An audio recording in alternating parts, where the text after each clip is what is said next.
Shalom, Izzy here with Holy Language Institute at holylanguage.com. I wanted to show you a couple Hebrew words that are actually not used in the Hebrew Bible, but were used in the Second Temple era in Jewish law to describe irrigated and non-irrigated fields. The reason I wanted to show that to you is because the words that are used have a couple different meanings, and those meanings turn up in a couple different places in the New Testament. It's a great example of how, when you look at the Hebrew context of the New Testament, man, like, you can really connect some dots. So I have some pictures here for you of irrigated and non-irrigated fields in Israel and in the Middle East. This is an example of an irrigated field. Most of us don't have deserts and mountains like this in our backyard, unless maybe you live in Utah or somewhere like that. I live in New Mexico, and it's similar but not this extreme. So that's an irrigated field, and this is a non-irrigated, naturally watered field. And actually, if you're familiar with Israel, you will recognize this little bump as being Har Tavor, Mount Tabor. I actually climbed this thing and I slept on top of it one night. This is the mountain where it's believed that Yeshua, remember he climbed a mountain with his three closest disciples, and then he was praying and they went to sleep and they woke up and they looked over and he was like shining and he was talking with a couple heroes. Anyways, they say that this happened on this mountain, and I personally didn't have any experiences like that. I was hiking with my friend Scott, and he's a very bright individual, so he's kind of shiny like all the time, but nothing out of the ordinary. Anyways, so this is a tractate in the Mishnah. The Mishnah was basically all of the original interpretations of the Torah, how the Torah was kept by the people of Israel in the Second Temple era. And originally, it was all memorized and communicated orally from rabbis to disciples for quite a few generations. And it was developed over time, as any body of law is, and it was finally written down in the mid to late 100s. And it's such a rich source of historical information. If you want to learn more about the Jewish world of Yeshua of Nazareth and his disciples, if you want to learn more about the Hebrew context of the New Testament, the Mishnah it's invaluable. Now, is the Mishnah on the same level as the Bible when it comes to historical value or when it comes to instructions for how believers should live their lives? Well, obviously not. But at the same time, it's still very useful, right? So, and I'll give you an example. There are words that are used in the Mishnah that are Hebrew words, and they're not used in the Hebrew Bible. And here's an example: the Hebrew words for irrigated and non-irrigated fields.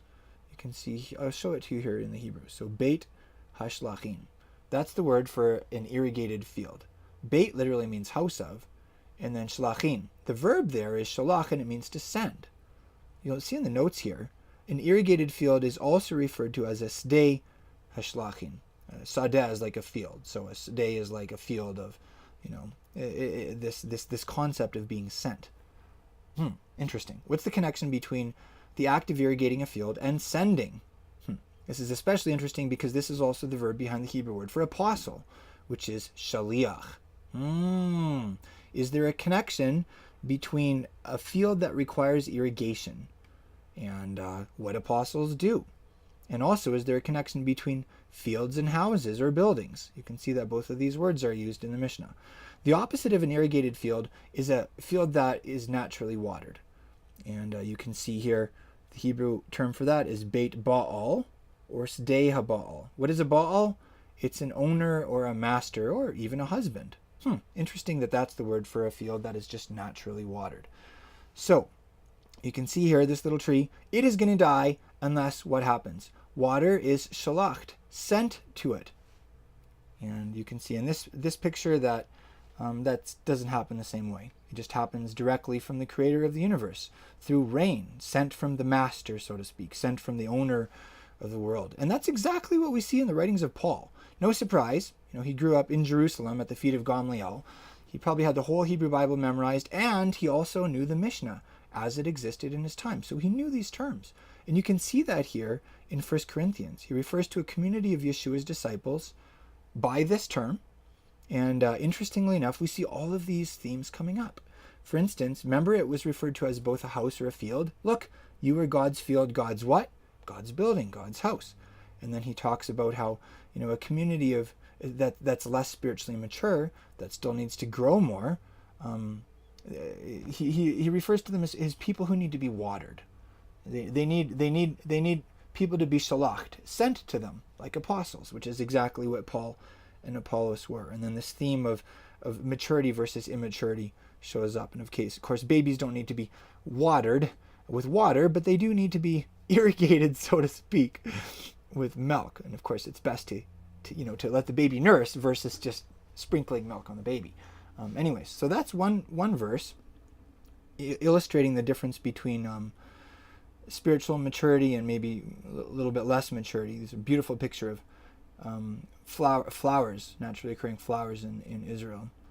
Now I want to show you one more example of this difference between these two terms for irrigated fields, like this, which has water being shalacht, sent to it, and then a non-irrigated field, which is simply watered by the master, the owner. In Hebrews, it talks about ground that drinks the rain which often falls on it. What's interesting, so again, that would be a beit haba'al, or a sdei haba'al. What's interesting is in that same conversation, he also, once again, raises this theme of maturity, spiritual maturity. So that's what I have for you. Just wanted to give you a quick little overview. So a great question is, where are you? Do you need to be fed? Do you need to be watered? Of course we all do, but hopefully we're all growing in our relationship with the master for ourselves. So we're going to him to be fed and to get the spiritual watering and sustenance that we need. This was just a takeaway from our most recent Mishnah Snapshots lesson 57 in our series. If you want to learn with us, I'd love to have you. Come and join us at holylanguage.com. Learn more about the Jewishness of Jesus in the New Testament, and hopefully come closer to him. And just thanks for joining me. And come see us at holylanguage.com, and I hope that you grow in your relationship with the Master.